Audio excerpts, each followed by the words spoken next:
Christina again. Welcome back. Graceful Living Through the Seasons. This week I wanted to talk a little bit about why I named my program Graceful Living Through the Seasons. And it really is important to me because it has a lot to do with my own journey and how I arrived at what I do professionally and also what I do personally. So for me, I really entered into my adult life feeling very stressed. And I used to have this MO of just being really late all the time and always in a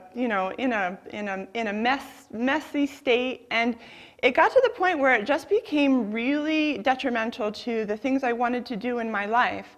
And so I went on this quest to figure out what it was about and how I could reverse that trend. And so I figure other people have the same experience. You know, I think we live in a culture that really encourages us to go faster, to do more. We don't really live in a culture that embodies ease or grace so much. And so I wanted to create this TV show to really show and share what I've learned, and hopefully it'll help you guys out there really start to embody this essence of grace and ease in your life. So I will use those two words interchangeably. I know that they have a little bit of a different meaning, but for me it's this sense of really, you know, allowing ourselves to always orient to a natural state of relaxation and ease versus a stressed out state all the time. So when I was really experiencing that stress, what it felt like to me, and maybe this is what you'll relate to, is I felt overwhelmed all the time. Like every little thing was just one more thing I had to take care of. I always felt like I was in a rush, and I always felt like I was going to be late, and I often was late for a lot of my engagements and things that I had committed to. And I always would arrive in this kerfuffle, and it was just not who I wanted to be. I always felt like I was in a state of discontent. I always felt like I really just wasn't super happy with what I was doing or what I was putting my energy into. I always felt heavy and sluggish and fatigued and brain fogged. I often used to think that it was that my problem was that I had a caffeine deficiency. So I would try to put more caffeine in the system, hoping that that would help out. I quickly realized that that was part of the problem, that the more amping up I did, the more burned out I felt, the more far away from grace and ease that I felt, the more depleted I felt. And so as I began learning about the body and I began learning about nutrition, I came to realize that there was a different experience that I could have. And it's this orientation to grace and this orientation to ease. And so what that feels like is, it feels like your life's on purpose. It feels like you wake up excited about living and about what you have on your agenda for the day. It feels like you're inspired and you're really excited to move on to the next project, but that you arrive wherever you're going, you know, with a sense of just being present and being able to have really deep relationships because you're not like, you know, in a whirlwind all the time. It feels grounded, and people really relate to you, and they get the sense from you that you're grounded and that you're calm, and they really like to be around you. It also it brings out natural leadership qualities, and it really allows you, I believe, to really be at your best and at your most inspired. So it's a work in progress. You know, I always say I'm a recovering stress addict because I used to just really, really love that feeling of just going really fast and then crashing. And now I want the ease, I want the grace. And so it's not just a decision that you make to just want that. It's a decision to really make that decision often several times in a day, in a certain day. Sometimes you got to keep reminding yourself. But another way to think about it is to really have a relationship with yourself that is based on deep care and really setting aside the time to take care of yourself, to look at a week's schedule, a month's schedule, and even a year's schedule, and really figure out how you can really weave those self-care pieces into the fabric of what you do on a daily basis, weekly basis, monthly and yearly basis, and really start to teach your kids that this is important and start to really prioritize your own self-care And that might mean having to have conversations with people that you share a house with, or that you share a work environment with, or that you really share time with, that this is the way that you want to now start orienting, and then this is how they can support you. So what's really cool about this is that you can really get instant feedback when you're off track. So I know for me, I know the feeling I want, and I just described that grace, that ease, that inspiration, that like, here I am, super grounded and really present. So it's really clear when I have kind of gotten off the rails and I'm in a rush again, or I need that extra cup of coffee, or, you know, for me it's always when I know that I'm off track, when I'm like leaving the door in the morning and I've got like bags on every shoulder, stuff's falling out of my bags, and I'm just a mess. Then it's like, oh yeah, Chris, you need to spend more time with yourself, you know, really taking better care of yourself. So that's a little bit about why I am here, because I figure other people are having a similar situation, and hopefully I can offer some you know, easy to use options for you. So today I want to talk about my idea of the kitchen as a pharmacy, the kitchen as a place to really nurture ourselves. You know, and I think they really have found that the kitchen is in fact the hub of the house. It is in fact the kind of the command center of the house. So many things happen and are centered around our kitchens. So one of the ways that we can really engender this sense of ease is to kind of move away from the thought of like every meal has to be a large event and every meal has to be a singular, complex event that takes a lot of time. One of the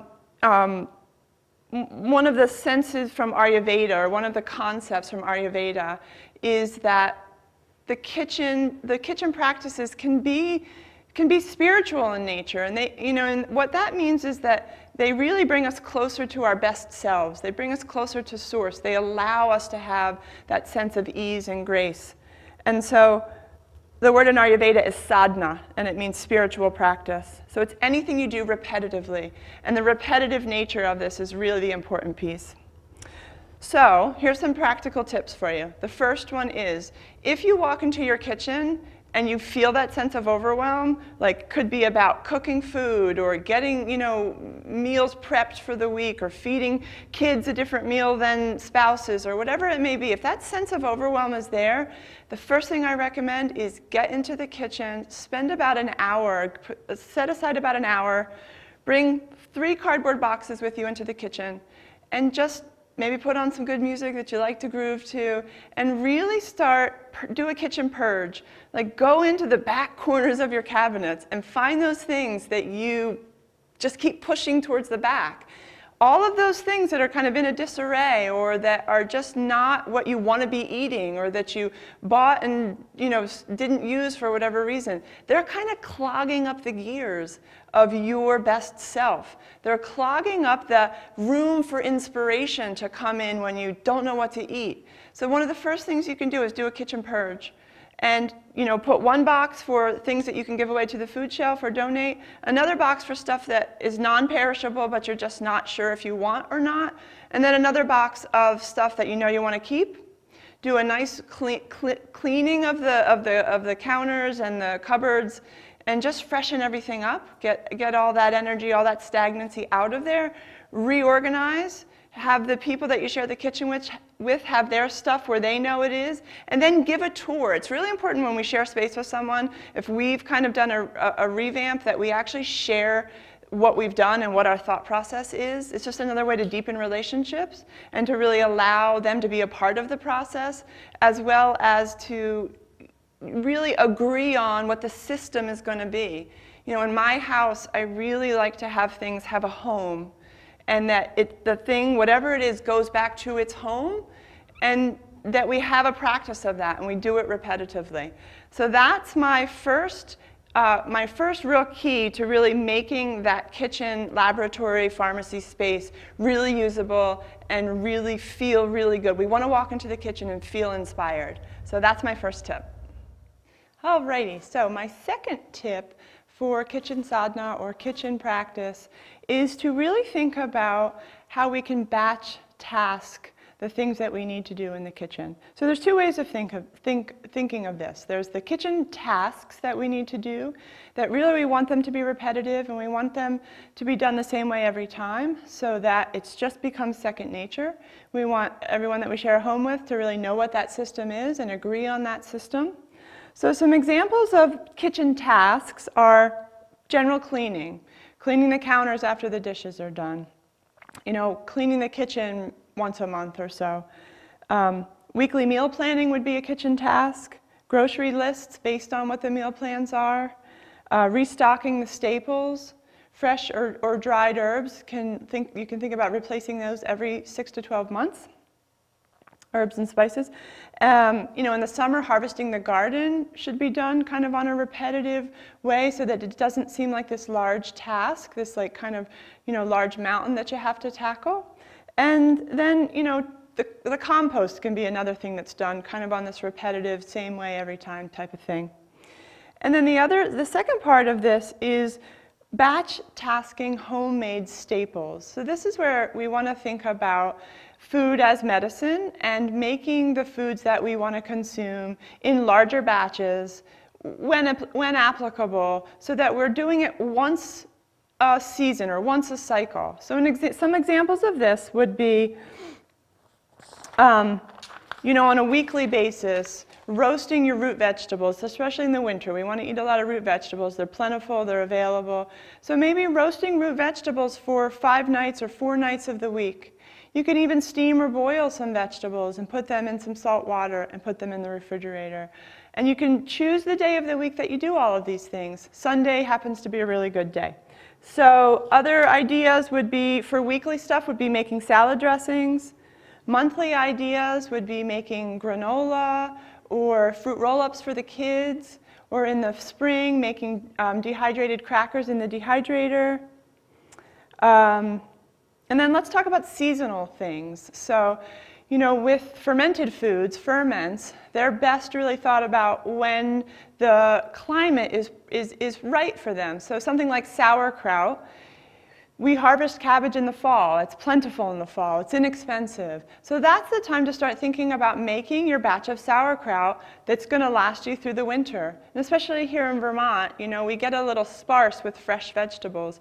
So doing a nice sauerkraut, fermented vegetable, ferments in the fall really assures that we have well-preserved, nutrient-dense, really amazing superfood, fresh fermented foods throughout the winter months. So that's a really great example of that. Another really great example of a seasonal batch task for a staple food would be making miso.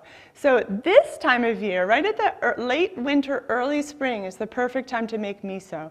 So, and the reason for that, I'll explain what miso is and give you all of the details of it. But what I want to say first about that is that this time of year is perfect because the climate is still colder. So there's not a lot of kind of microorganisms and other bacteria floating around in the air and on the surfaces. The load of bacteria that's present naturally is a little bit lower because it's colder.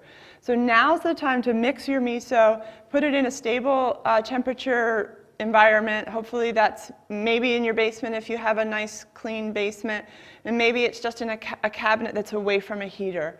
But now is the time to make miso. And so miso is a really lovely paste that can be made into a lot of different foods. I think we all traditionally know miso as what's served in Japanese restaurants before we eat our sushi.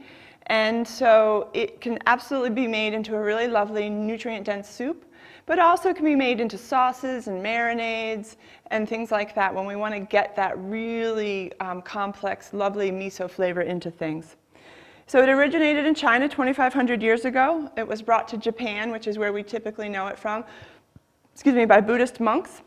And there are several different types of miso. There's a darker miso and a lighter miso. Darker misos are typically fermented for longer periods of time, and the lighter misos are obviously fermented for shorter amounts of time.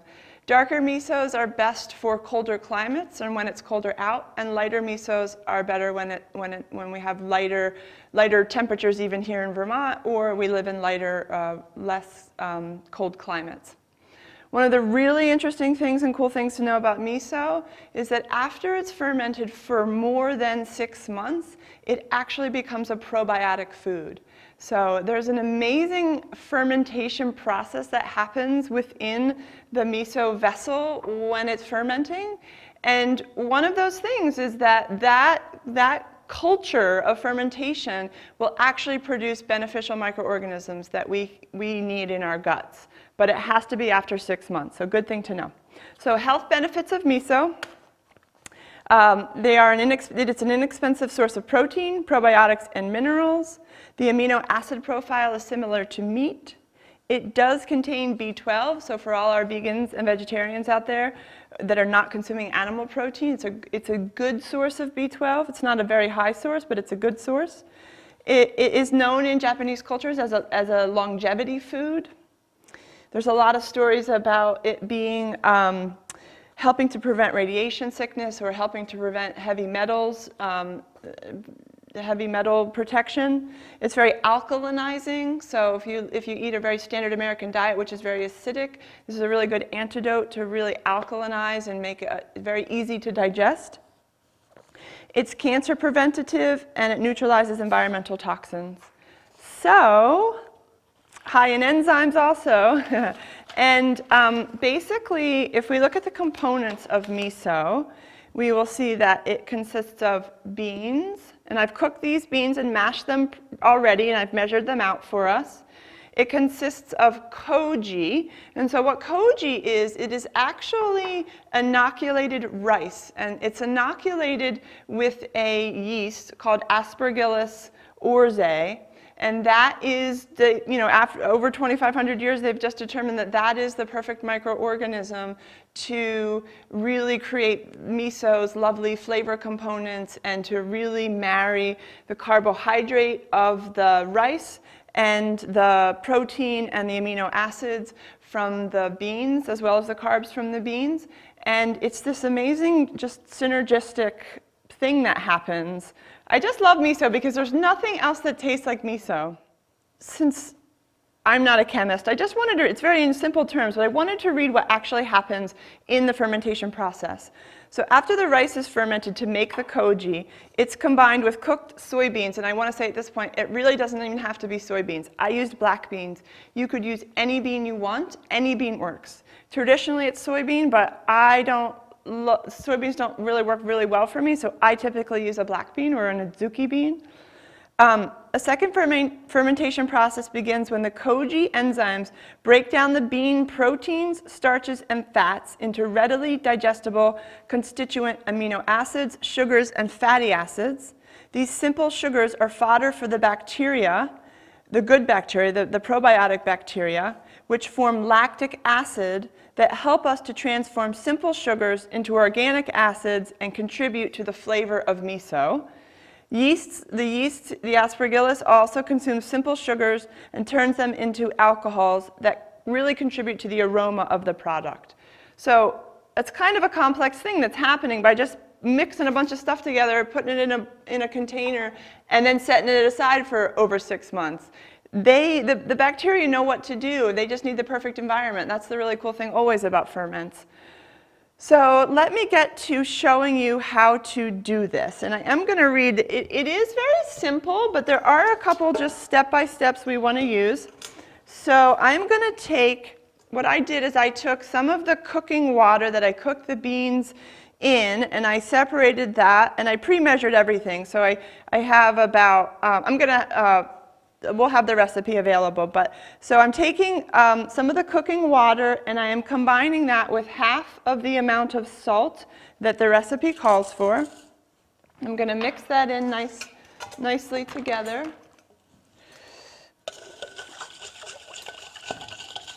And then I'm going to add an already mature miso. So this is a miso that I bought store-bought at the store. It is aged over a year, and it is a azuki bean miso paste. So I'm going to take that, and I'm also going to mix that into this liquid.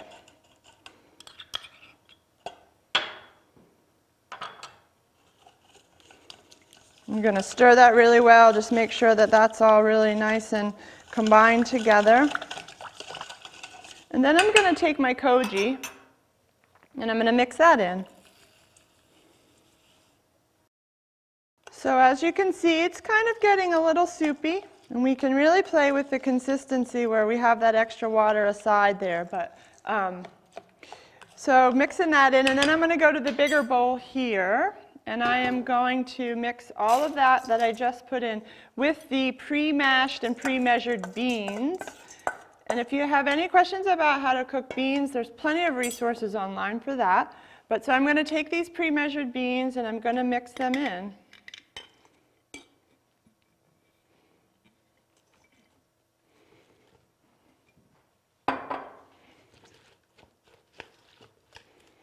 It's so pretty. The black beans are like almost purple, and then the Koji, just, you can, all right, I can smell the seed miso, so that really just amazing, it's like an alcohol-y kind of a flavor, and that aroma from the fermentation, it's just really so unique. So I'm going to mix this in. You want to make sure that you get all of that seed miso evenly distributed, and you get the Koji nice and this is actually a really nice consistency. So it's not too liquidy, and it's also not too dry. So I'm very happy with this consistency. So now I'm going to put this aside, and the most important thing now is to really prepare the vessel that you're going to ferment in. So this is just a standard ceramic crock. You can find them online. I'd sterilized this at home to make sure that it didn't have any other buggers living in there that we don't want to introduce to our miso. And so what I'm actually going to do is I'm going to take a little bit of this cooking liquid. I'm going to pour it into there. And then I'm going to really want to get the sides of this container wet, because I'm going to salt the sides of this container. And that's just one more assurance that if there are any other microorganisms that we don't want introduced to the miso, it's just going to give us one more level of protection. The salt will inhibit the growth of any of the bacteria that we just don't want present. So this is one way to assure that. It's just a little bit of a tricky process to make sure all the surface area is covered. Feels good there. So I'm going to take the remaining amount of salt from my recipe, and I'm just going to sprinkle it in there and do my best to get this to cover all of the surface area of the inside of this vessel.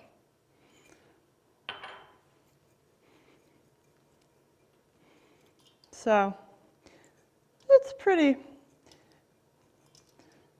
you know, you do the best you can. And then we're going to pack the vessel. So I kind of just tried to figure out how much I thought was going to fill this vessel. So let's hope we're close to the top. One of the most important things here is that as you're filling the vessel, you are getting out any of the air pockets, because what you don't want are those air pockets that are going to have microorganisms. You don't want, that's another opportunity for microorganisms that you don't want in there to get, to sneak on in there. So each time you kind of spoonful some in, you want to then go through the process of just packing it down really nicely and making sure that you don't have any of those air pockets.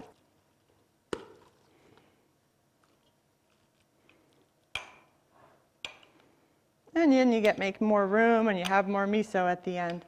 So basically I'll fill this one more time.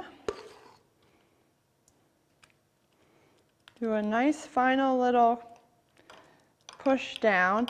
And then I used all my salt, so I'm just going to grab a little bit more salt. We want to salt the top as well. And this is just in case any of the air that is present will not get into there. And then the next consideration is having some wax paper. Typically wax paper is the best choice. I think traditionally maybe they've even used a piece of wet seaweed. I've done that before. You want to really press the piece of wax paper into the top of this layer and really try to seal. It's almost like you're creating a seal on the top of the miso. Then you're going to take another container that you're not, that you're willing to kind of dedicate to this project is the word I'm looking for, and you're going to put it on top of that seal, and you're wanting to create a bit of a weight so that as this fermentation process happens, as these carbohydrates get digested, as these proteins break down, there will be a change in consistency in the miso. And what that weight does, it keeps those air pockets really not in there, and it just keeps everything really together. And so you find a nice thing that fits right on top. And then the last thing you want to do is you want to take a cloth, and you can cover the top. You do want some, you don't want it to be plastic. You do want somewhat of an air flow to be able to get in there. You're just going to take a cloth, and then I use kind of old school style rubber band, and that is the finished product. That's what your fermentation process the vessel and everything will look like, and then the microorganisms do the rest. At this point, the only thing you want to consider is where you're going to store it. So think about where the temperature in your home is going to be the most consistent. You want it to be probably right around 65 to 68 degrees consistently, if that's possible. We don't want a lot of fluctuation in the temperature. It just really messes with the fermentation process. So as consistent as possible.